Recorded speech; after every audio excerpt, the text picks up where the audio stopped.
لڑکی نہیں بیوی، اور نے تصحیح کی۔ لڑکی ہوتی تو اب تک پڑ چکی ہوتی، وہ بیوی والے نخرے دکھا رہی ہے یار، اور میں شوہروں کی طرح وہی نخرے اٹھانے پر مجبور۔ موئز اس کی شکل دیکھ کر ہنسنے لگا۔ میم پلیز، میں اس آفس میں جاب نہیں کر سکتی۔ تیسرے دن ہی ابھیا کے صبر کا پیمانہ لبریز ہوا تھا۔ وہاں آنے والے ہر شخص کی حریص نگاہیں اسے چونٹیوں کی طرح اپنے وجود پر رینگتی محسوس ہوتی تھی۔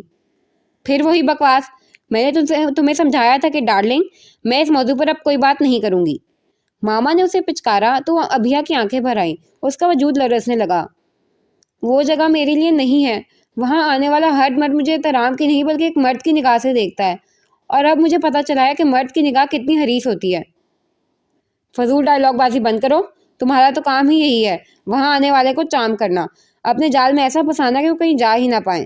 ماما نے اسے گھرگا، میں کہیں اور جاب کر کے گزارا کر لوں گی۔ ابھیا نے امید بھری نظروں سے انہیں دیکھا، مگر ادھر رحم کی ایک رمق بھی نہ تھی۔ بکواس مت کرو، خدا نے تمہیں یہ خوبصورتی محض گزارا کرنے کے لیے نہیں بلکہ عیش کرنے اور عیش کروانے کے لیے دی ہے، نہ شکری مت بنو۔ پھر انہوں نے اسے آرڈر دیا، سیفی بتا رہا تھا کہ کل اس کی کوئی بزنس پارٹی ہے، تمہیں بھی اس کے ساتھ جانا ہوگا۔ میں ابھیا کی روح پرواز کرنے لگی۔ ایسی جگہوں پر بہت بڑے بزنس مین آتے ہیں، اور یہی جگہیں ہوتی ہیں جہاں تم اپنی خوبصورتی کا جادو چلا کر اپنے لیے بھی فائدہ حاصل کر سکتی ہو اور ہمارے لیے بھی۔ وہ اطمینان سے کہہ رہی تھی، میں نے ہینا سے کہہ کر تمہارا ڈریس سلیکٹ کر لیا ہے، اب میں تمہارے منہ سے ایک لفظ نہ سنوں، ورنہ ہینا سے تم سن تو چکی ہو، یہاں کے کتے ہی نہیں نوکر بھی بہت بھوکے ہیں۔ وہ صفاقی سے بولی تو ان کا مطلب سمجھ کر ابھیا کی ریڑھ کی ہڈی سنسنا اٹھی۔ بزنس پارٹی کیا تھی، رنگوں بو کا ایک طوفان تھا۔ مترنم ہنسی بے باک کہہ کے، موئز آن کو لے کر یہاں آ تو گیا، مگر اب اسے مودی صاحب کی بات یاد آ رہی تھی۔ بزنس مین ہر قسم کی اور ہر کسی کی پارٹی میں نہیں جایا کرتے، ریپوٹیشن پہ اثر پڑتا ہے۔ مگر موئز کو شوق ہو چلا تھا کہ ایک بزنس پارٹی بھی اٹینڈ کر کے دیکھے، اس طرح شاید کچھ تجربے میں بھی اضافہ ہو۔ یہی بات اس نے آن سے بھی کی تھی، مگر اب جب نشے میں لڑکھڑاتی آدھے حواس اور آدھے لباس میں ایک آنٹی ٹائپ خاتون زبردستی موئز کے گلے کا ہار ہونے لگی تو آن کو ہنسی آنے لگی۔ اچھا، تو یہ تجربہ حاصل کرنے آیا ہے یہاں؟ اب موئز نے اس عورت سے کیسے پیچھا چھڑایا اور اسے دوسری میز پر چھوڑ کے آیا، یہ وہی جانتا تھا۔ اس کی واپسی پر بھی آن ہنس رہا تھا۔ پتہ نہیں کوئی اپنی اصلی بیوی بھی لے کے آیا ہے یہاں کے نہیں، سبھی کی بغل میں ایک خور شمائل ہے۔ موئز ٹپا ہوا تھا، بھلا بزنس پارٹی میں عورتوں کا کیا کام؟ ایک واحد تو مومن ہے جو اپنے یار کو ساتھ لایا ہے۔ آن کو اس کا چہرہ دیکھ کر پھر ہنسی آئی۔ شٹ اپ یار، یہ ماحول تو میرے ذہن میں بھی نہیں تھا۔ وہ بیزار ہو رہا تھا۔ ہر بزنس پارٹی میں یہ سب نہیں ہوتا میری جان، مودی صاحب نے ٹھیک کہا تھا، بندہ دیکھ کے حامی بھرنی چاہیے۔ آن نے اسے سمجھایا، پھر اس کی توجہ بھٹکی۔ آنے والے شخص کے ساتھ بے حد خوبصورت اور ماڈرن لڑکی تھی، سبھی فطری طور پر اس کی طرف متوجہ تھے، مگر آن کے لیے دلچسپی کا باعث اس لڑکی کی گھبراہٹ تھی۔ وہ اپنے پارٹنر سے 2 قدم پیچھے چل رہی تھی، اور جب وہ کسی سے اس کا تعارف کراتا تو وہ اپنے پارٹنر کی اوٹ میں کھڑی رہتی جیسے ڈری سہمی سی ہو۔ کمال ہے، آج کی پارٹی میں ایسی لڑکی بھی آ سکتی ہے۔ آن نے سر دھنا تو کولڈ ڈرنک ختم کرتا موئز چونکا۔ کیسی لڑکی؟ آن نے اشارہ کیا۔ آنے والے دونوں افراد کی ان کی جانب پشت تھی، وہ کسی سے مل رہے تھے۔ لگ رہا ہے اس لڑکی کو زبردستی پارٹی میں لایا ہے یہ بندہ، آن نے کہا۔ وہ دونوں دلچسپی سے اسے دیکھنے لگے۔ لڑکی کا انداز اب بھی وہی تھا، سب سے بچ کے چلنا، خود میں سمٹنا اور نروس ہونا۔ یہ سفیان حمیدی ہے۔ موئز نے اس مرد کا تعارف کرایا۔ اور ساتھ اس کی بیوی ہوگی؟ بیوی ہوتی تو ابھی کسی اور کے ساتھ خوشخبریاں لگا رہی ہوتی۔ موئز نے نگاہ پھیر لی۔ یار، لڑکی کچھ دیکھی دیکھی سی لگ رہی ہے۔ آن نے گردن موڑ کر ایک بار پھر پیچھے دیکھا۔ وہ لڑکی اب ٹیبل کے گرد رکھی کرسی پر بیٹھ چکی تھی، اور اس کا سائڈ پوز آن کے سامنے تھا۔ بہانوں سے مت دیکھو، یہاں جو عورتیں آتی ہیں وہ دیکھنے سے نہیں بلکہ نہ دیکھنے سے ناراض ہوتی ہیں، اس لیے تم بھی چاہو تو اس کی سیٹ پہ جا کے کوئی پرانی واقفیت نکال سکتے ہو۔ موئز نے اسے اچھا خاصا رگیٹ ڈالا تو وہ آنکھیں دکھانے لگا۔ السلام علیکم۔ اس قدر اچانک سلامتی پر دونوں ہی چونکے۔ وہ سفیان حمیدی تھا۔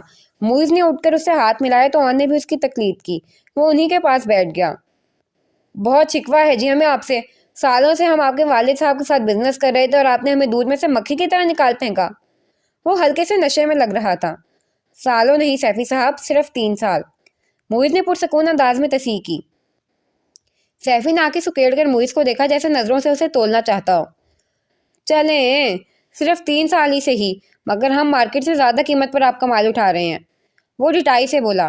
دیکھیں مسٹر سیفی، اس پارٹی میں آپ انجوائے کرنے آئے ہیں تو جا کر انجوائے کرنے، بزنس کی باتیں ہم تب کریں گے جب آپ مکمل حواس میں ہوں گے۔ معیز نے سر نہری سے جواب دیا۔ وہ بے ہنگم انداز میں ہنسا۔ زیادہ تو نہیں پی، اور یہ نشہ کیا کرے گی؟ اصل نشہ تو میں اپنے ساتھ لے کے آیا ہوں، آپ آئیں آپ کا بھی تعارف کراتا ہوں۔ وہ رازدانہ انداز میں بولا تو نے بے اختیار معیز کی طرف دیکھا۔ وہ یقیناً اپنے ساتھ آنے والی لڑکی کی بات کر رہا تھا۔ نو تھینکس۔ معیز کا انداز خشک تھا۔ آئیں تو آپ کا دل خشک ہو جائے گا، آنکھیں چدیا جائیں گی، ایسا گورا اور بے داغ حسن ہے۔ سیفی کی اپنی بھی رال جیسے ٹپک رہی تھی اور ان دونوں کو کراہیت محسوس ہونے لگی۔ معیز بھڑکا، تم ہمیں سمجھ کیا رہے ہو؟ کہیں اور جا کے اپنا کاروبار کرو۔ اون نے اس کے ہاتھ پر ہاتھ رکھ کے اسے ٹھنڈا رہنے کا اشارہ کیا اور آہستہ سے بولا، وہ نشے میں، تم تو ہوش میں ہو، پرسکون رہو۔ وہ ان لوگوں میں سے تھا جو ذرا سے نشے میں بھی لڑک جاتے ہیں۔ تبھی اوٹ پٹانگ گولفل بولے جا رہا تھا۔ معیز نے اپنا موبائل اور کی چین اٹھائی۔ کدھر؟ کہیں اور بیٹھتے ہیں یار۔ وہ بیزار تھا۔ اون ہنسا، یار جیسا دیس ویسا بھیس، ویسے اس کی آفر بری نہیں ہے، مگر ثانیہ کو خاصی بری لگے گی اگر ابھی میں اسے کال کر کے بتاؤں تو۔ معیز اسے دھمکاتے ہوئے بولا تو وہ گڑبڑایا، مذاق کر رہا ہوں یار۔ سیفی کسی کے بلانے پر وہاں سے اٹھ گئے تو وہ دونوں پرسکون ہو گئے۔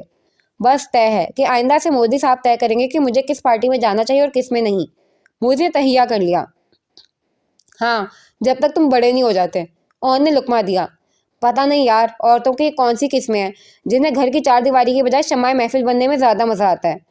معیز کو سیفی کی باتوں پر تعصب ہو رہا تھا۔ اسی وقت چٹاخ کی آواز کے ساتھ کسی تھپڑ کی آواز گونجی تو سب کی طرح ان کی گردن بھی ادھر کو گھومی۔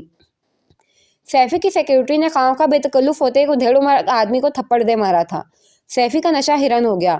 جواباً اس نے اپنی سیکیورٹی کو زوردار تھپڑ مارا تو وہ لڑکھڑا کے نیچے گر گئی۔ پھر تو سب جیسے سکتے میں آ گئے۔ پھر کسی نے سیفی کو سنبھالا اور کچھ لوگ بات ختم کرانے کو بیچ میں آ گئے۔ اوہ گاڈ، عورت کی اتنی تذلیل! معیز کا دل کمتر ہونے لگا۔ وہ اون کے لیے فوراً اٹھ گیا۔ کوئی مجبور لڑکی ہوگی جو اس کے چنگل میں پھنس گئی ہوگی۔ اون نے تبصرہ کیا، پھر الجھ کر بولا، مگر یار دور سے دیکھی دیکھی لگ رہی ہے، جیسے میں پہلے بھی کہیں مل چکا ہوں۔ اسے دور سے ہی دیکھو، جس نے قریب سے دیکھنا چاہا اس کا حال دیکھ لیا ہے نا تم نے۔